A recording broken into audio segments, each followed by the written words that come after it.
తెల్లవారే వెలుగు రేఖలా పచ్చ పచ్చ పచ్చి మట్టి బొమ్మలా అల్లి బిల్లి వెన్న పాల నురగలా అచ్చ తెలుగు ఇంటి పూల కొమ్మలా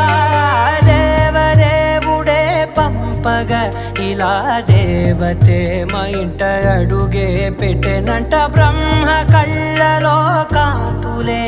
మా అమ్మలా మా కోసం మళ్ళీ లాలి పాడేనంట.